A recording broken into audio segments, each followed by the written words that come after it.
Chairman's Letter on Ukraine. Larry Fink. Thursday, March 24, 2022. To our shareholders. As I write this letter to you, the world is undergoing a transformation. Russia's brutal attack on Ukraine has upended the world order that had been in place since the end of the Cold War, more than 30 years ago.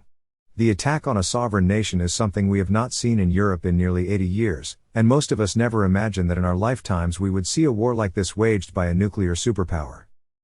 I speak for everyone at Blackrock when I say that witnessing Russia's invasion of Ukraine has been truly heartbreaking.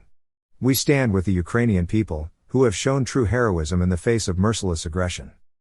War is always a humanitarian tragedy, but the indiscriminate killing of civilians has been particularly painful to witness. I am proud of Blackrock's support for refugees fleeing their homes. In consultation with our stakeholders, Blackrock has also joined the global effort to isolate Russia from financial markets. In the past few weeks, Blackrock mobilized a philanthropic response to help those in need and support our colleagues in Europe, closest to the war. While we do not have offices or operations in Russia or Ukraine, I know that this has created a great deal of stress and uncertainty for all of our employees, particularly those in Europe, and we have worked to provide them with the resources they need. The ramifications of this war are not limited to Eastern Europe. They are layered on top of a pandemic that has already had profound effects on political, economic, and social trends. The impact will reverberate for decades to come in ways we can't yet predict. In the early 1990s, as the world emerged from the Cold War, Russia was welcomed into the global financial system and given access to global capital markets.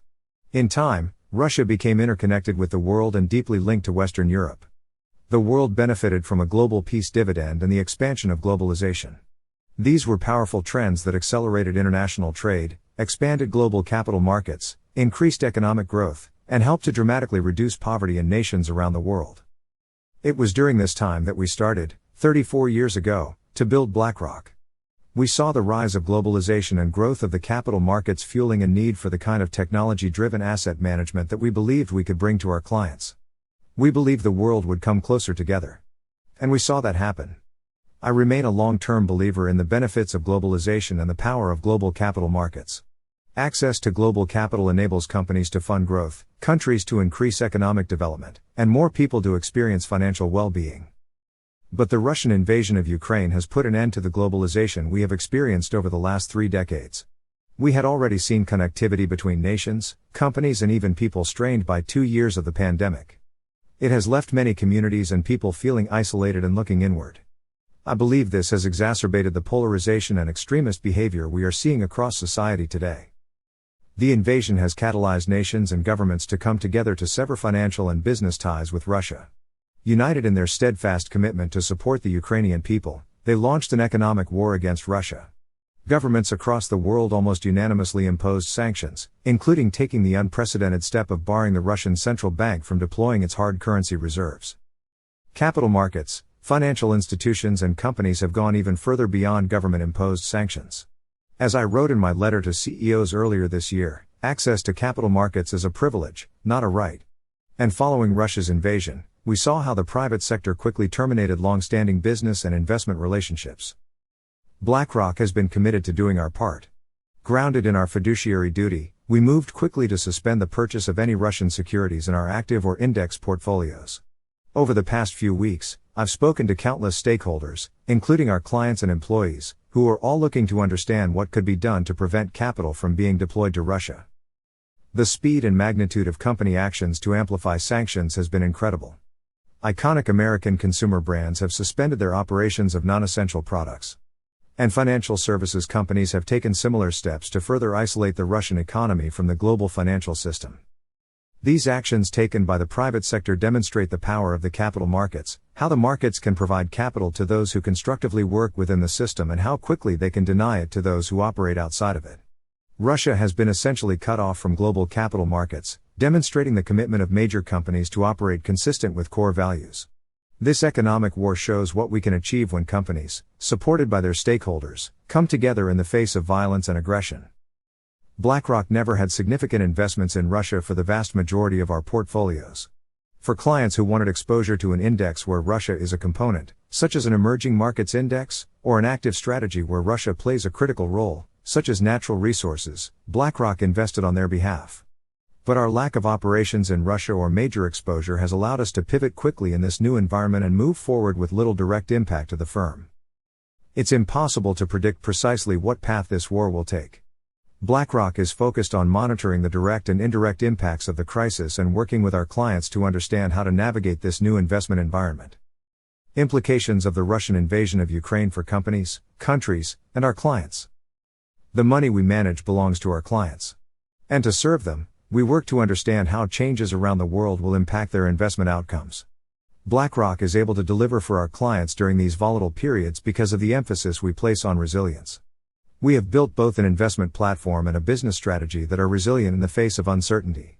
And resilience is about much more than withstanding a sudden shock to markets. It also means understanding and addressing long-term structural changes, including what deglobalization, inflation and the energy transition mean for companies, valuations, and our clients' portfolios. Russia's aggression in Ukraine and its subsequent decoupling from the global economy is going to prompt companies and governments worldwide to reevaluate their dependencies and reanalyze their manufacturing and assembly footprints, something that COVID had already spurred many to start doing. And while dependence on Russian energy is in the spotlight, companies and governments will also be looking more broadly at their dependencies on other nations. This may lead companies to onshore or nearshore more of their operations, resulting in a faster pullback from some countries. Others, like Mexico, Brazil, the United States, or manufacturing hubs in Southeast Asia, could stand to benefit. This decoupling will inevitably create challenges for companies, including higher costs and margin pressures. While companies' and consumers' balance sheets are strong today, giving them more of a cushion to weather these difficulties, a large-scale reorientation of supply chains will inherently be inflationary.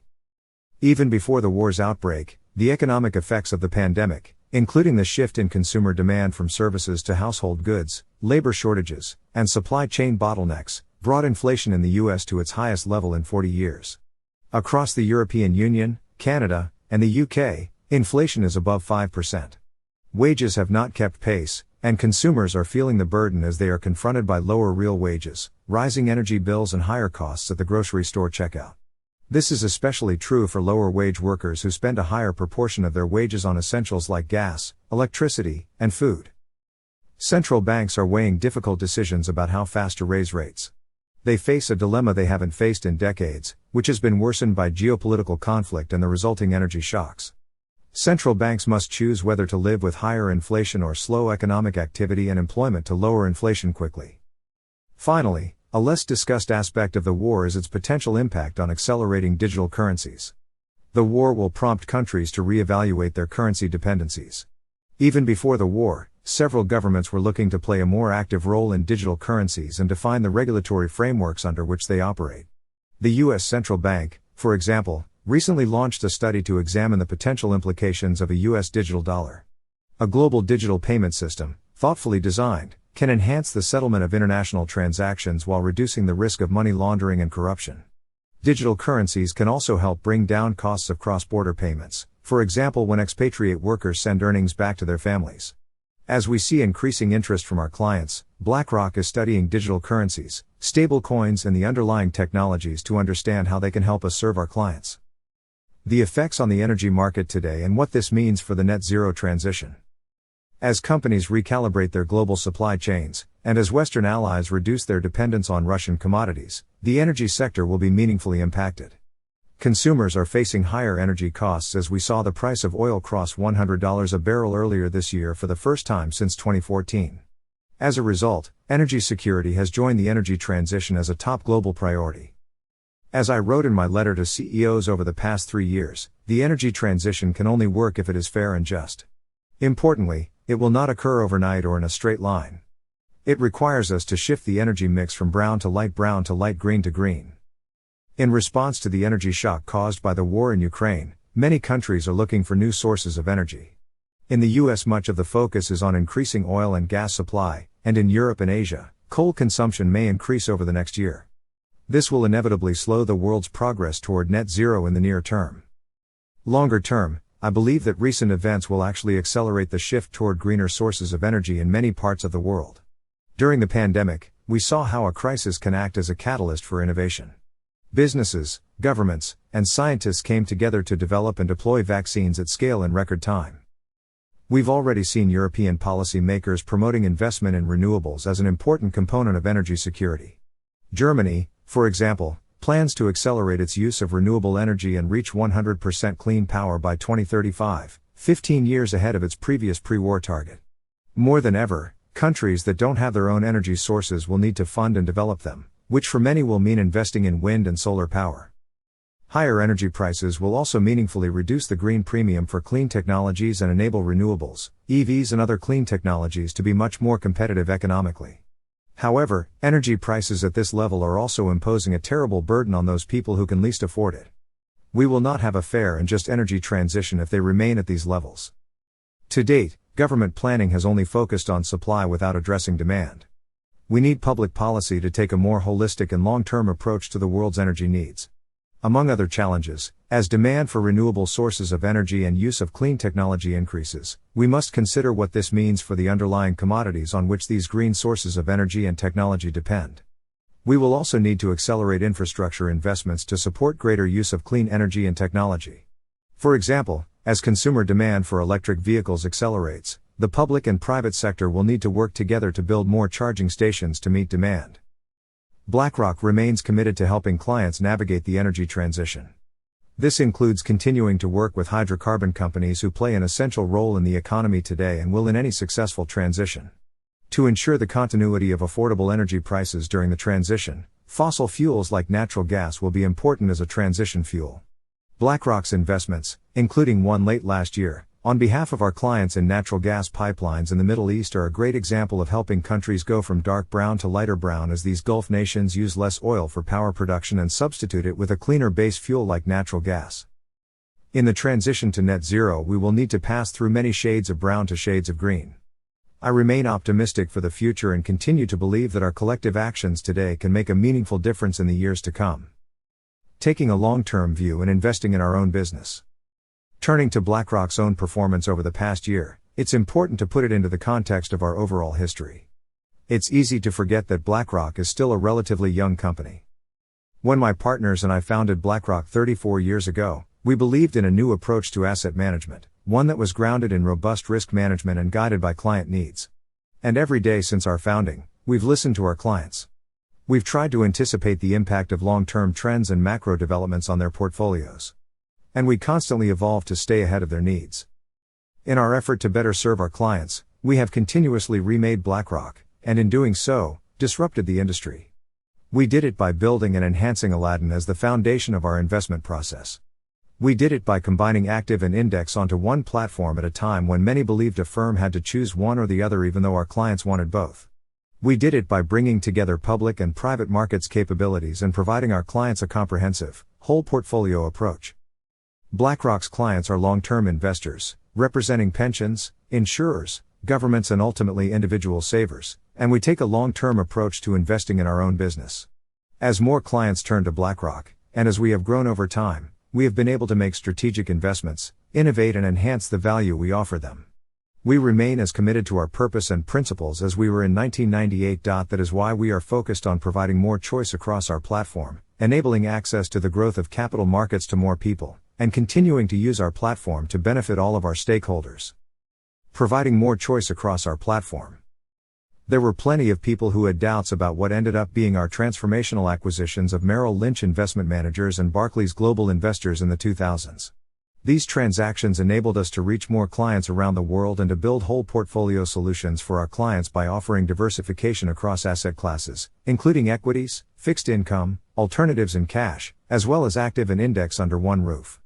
And all of these asset classes and strategies were also brought together on one technology platform, Aladdin. Today, we continue to be incredibly focused on serving our clients not simply by selling one investment strategy or another but by looking at the entire portfolio and helping them identify strategies that fit their unique preferences and goals.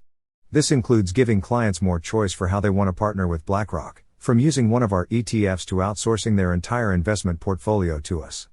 We are able to provide this level of choice to clients because we invested in our platform over time and rallied around a one BlackRock culture that discourages turf wars and rewards collaboration across teams so that we all stay focused on what's best for the client. That commitment extends to how we think about evolving for the future, including our work to expand client options for how they participate in proxy voting decisions.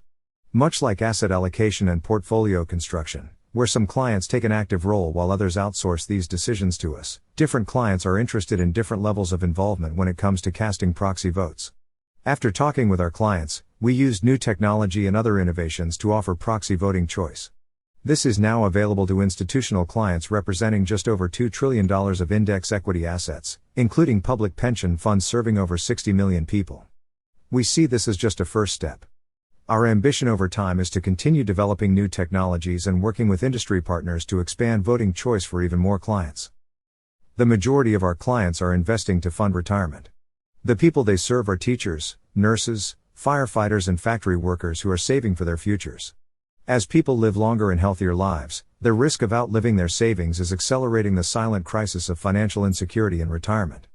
That is why Blackrock is working alongside our clients and partners to address income in retirement. In the United States, we shared in 2021 that our retirement income solution, LifePath Paycheck, was being embraced by plan sponsors. Today, 6 large plan sponsors whose plans together represent over $10 billion in target date investments and more than 150,000 participants, have elected to work with Blackrock to implement our LifePath Paycheck solution as the default investment option in their U.S. employees' retirement plans, subject to necessary approvals and conditions. We remain committed to helping more people experience financial well-being in retirement. Enabling access to the growth of capital markets for more people.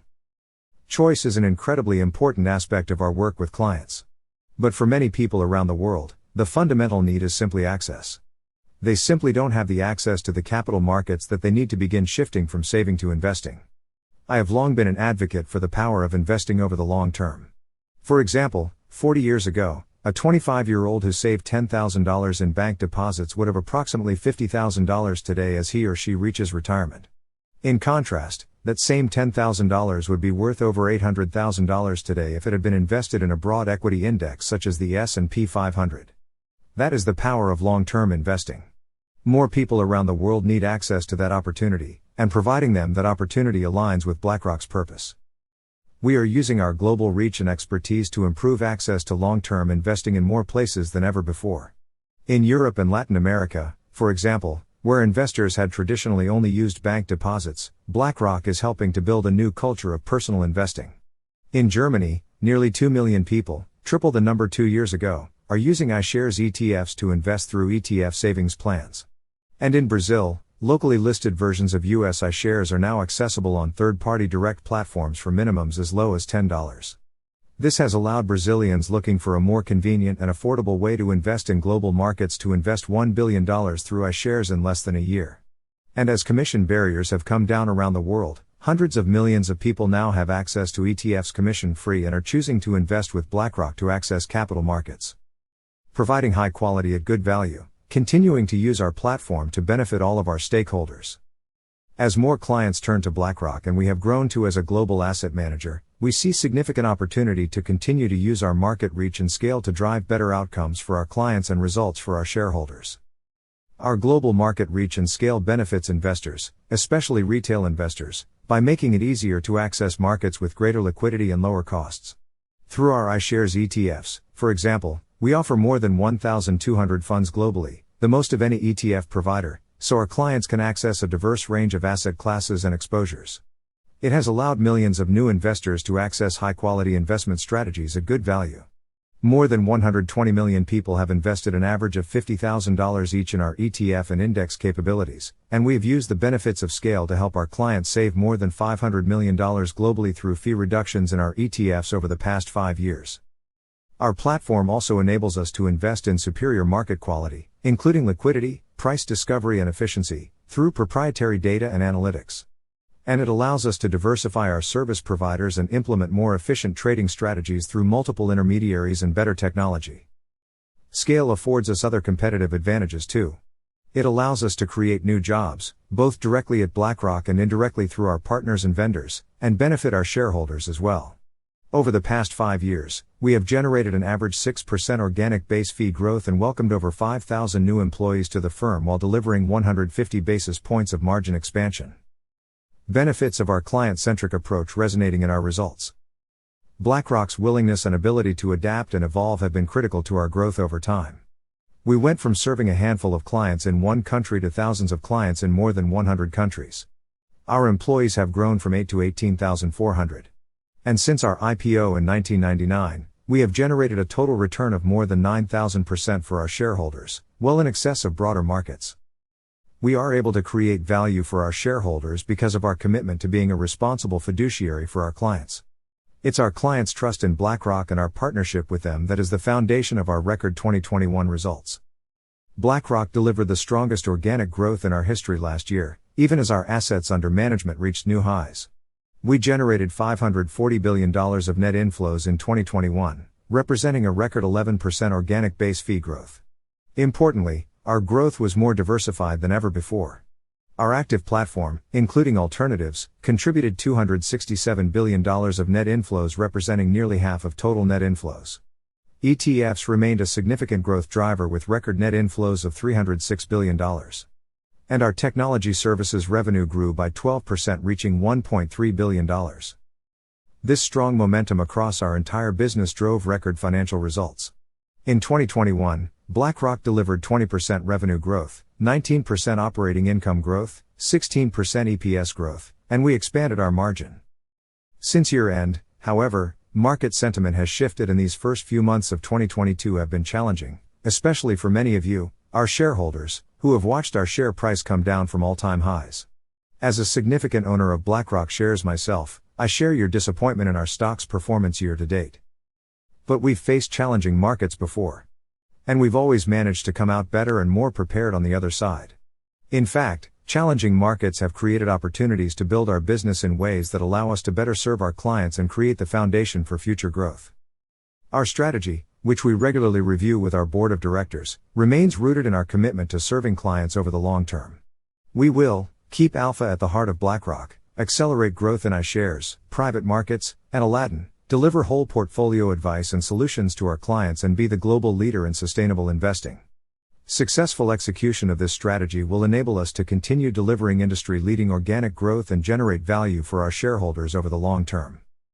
Forging stronger bonds with employees. A strong BlackRock culture has always been central to our ability to deliver for our clients, and our consistent results are possible because of our culture and the dedicated employees who nurture it each day. I could not be prouder of how our employees have come together over these last 2 challenging years to serve our clients, support each other, give back to our communities, and deliver for shareholders. It is because of their efforts that BlackRock is better positioned than ever for the future. During a recent meeting I had with the head of NYU Hospitals, we discussed translational medicine, an approach that connects research, patients, and public health more closely to achieve better outcomes for all. We seek to achieve at BlackRock a similar translational approach that brings the benefits of our scale, our broad expertise, and our whole portfolio offerings to achieve better outcomes for all of our clients. Having active and index, alternatives, Aladdin, the BlackRock Investment Institute, regional teams, and much more, all together as one BlackRock, has been essential to our growth over time. I've been thinking about this translational approach a great deal as we return to the office, an environment that allows our people to be translational in a way that screens do not. Over the past 2 years we operated successfully in a mostly virtual environment. But there are certain conversations that can't be replicated on a video call. Virtual interactions tend to follow a tight agenda and a linear narrative. We lose the space, the creativity, and the emotional connectivity that come from being together in person. Like a specialist doctor who focuses on just one part of her patient but neglects to take the whole patient into account, we risk missing the cross-fertilization of ideas if we don't have people in the office in person. I continue to believe that working together, collaborating and developing our people in person is essential for BlackRock's future. We recently began welcoming colleagues back to our offices on a more regular basis in New York, London, San Francisco and other major BlackRock offices around the world. The energy and excitement of employees seeing one another in person again is palpable, and I feel cautiously optimistic that this is a moment for renewed hope as we enter our future of work model. At the same time, we recognize the pandemic has redefined the relationship between employers and employees. To retain and attract best-in-class diverse talent, we need to maintain the flexibility of working from home at least part of the time. And our Aladdin technology has given us the flexibility to quickly pivot our operating model over these past 2 years, which will continue to be important given the uncertainty of the pandemic and the threat of new variants emerging. We also remain focused on investing in our employees' experience with BlackRock in other important ways, improving training and development, expanding mental health services and other benefits, and continuing to advance diversity, equity and inclusion, DEI, to make sure we're broadening representation across the firm and cultivating an inclusive culture. Our steadfast commitment and actions to accelerate DEI are not only to attract and retain diverse employees but also to allow them to flourish, feel supported and have a true sense of belonging at Blackrock. We are working to build a culture where all voices, not just the loudest or the most familiar, can contribute to help our clients achieve their goals. To attract the best talent and help them flourish, we have developed strategies to increase the diversity of our applicant pool, expanded partnerships with external organizations including historically black colleges and universities, strengthened talent acquisition and management processes to mitigate bias, and implemented leadership development, sponsorship and coaching initiatives to engage and develop diverse talent. Ensuring Blackrock remains a great place to work for years to come is a continuous journey, and we are incredibly fortunate to have our board of directors oversee human capital management at Blackrock. They review culture and talent regularly at board meetings and devote one meeting annually to an in-depth review of Blackrock's culture, talent development, retention and recruiting initiatives, day strategy, leadership and succession planning, and employee feedback. This is a continuous journey and Blackrock's board engages continuously with us on these important matters. One of my, and our board's, top priorities is ensuring we're developing the next generation of leaders for this company. We take a long-term approach to developing our leaders. And while I'm not planning to leave anytime soon, I have always said that my goal is to ensure that when all of Blackrock's founding partners, including Rob Capito and me, have moved on, the firm is in even better hands than it is today. I am confident we will achieve that goal, and we have a thoughtful succession plan and process in place for not only the CEO but every senior leader at the firm who plays a critical role in driving Blackrock's business. Ben Golub, my friend and co-founder, is one of the leaders who had a profound impact on the Blackrock you know today. After a 34-year career with Blackrock in which he has been a pioneer in risk management and an innovator in technology, Ben decided to step back from his day-to-day duties. We are fortunate that Ben will continue to work closely with us as a senior advisor. When we founded Blackrock, we were determined to forge a new approach to asset management. We could not have achieved that ambition without Ben. He moved the asset management business in new directions and forever changed how we thought about the portfolios we manage. In doing so, Ben left his greatest legacy. By modernizing risk management and helping to build Aladdin, he helped us fulfill our duty to the clients who put their trust in us. We are grateful for his contributions and the remarkable impact he had on Blackrock, our clients and the industry. Guided by our board of directors. Blackrock is fortunate to have a diverse and engaged board of directors, who act as stewards on behalf of our stakeholders in overseeing Blackrock's management and operations. It has always been important that our board functions as a key strategic governing body that advises and challenges our management team and that guides Blackrock into the future. The board reviews Blackrock's long-term strategy and evaluates the risks and opportunities for our business. We also give careful consideration to the composition of our board to ensure it is positioned to be successful over the long term. We are committed to evolving our board over time to reflect the breadth of our global business and look for directors with a diverse mix of experience and qualifications. We will continue to introduce fresh perspectives and make diversity in gender, race, ethnicity, nationality, age, career experience and expertise, as well as diversity of mind, a priority when considering director candidates. In 2021, we welcomed Beth Ford, President and CEO of Land O'Lakes, Kristen Peck, CEO of Zoetis, and Hans Vestberg, Chairman and CEO of Verizon, to our board. They are all recognized leaders in their respective industries and the board and Blackrock have already benefited greatly from their valuable expertise in areas including technology and sustainability. At the same time, we are fortunate to have had Jessica Einhorn, who will be retiring from our board this year, as a director of Blackrock. Jessica's guidance and leadership has contributed to the growth of Blackrock around the world since she joined us in 2012. We are grateful for her service and she will be missed by the entire board and by the Blackrock leadership team. Blackrock's board of directors will continue to guide our company as we move forward and ensure we are fulfilling our fiduciary responsibilities to clients and serving all of our stakeholders over the long term. The next 34 years and beyond. Each year, I find it a privilege to write to you to reflect on the past and look ahead to the future. This year, I do it as a shocking series of events unfold in Eastern Europe. The magnitude of Russia's actions will play out for decades to come and mark a turning point in the world order of geopolitics, macroeconomic trends, and capital markets.